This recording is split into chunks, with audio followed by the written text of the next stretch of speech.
Welcome back to our channel. In today's video, we'll show you how to turn on the Magnifier tool in Windows 10.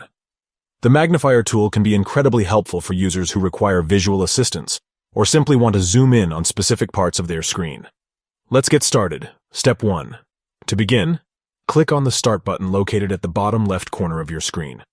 From the Start menu, navigate to the Settings icon and click on it.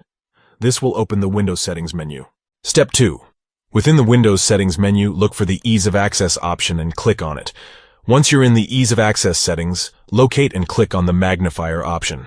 Step 3.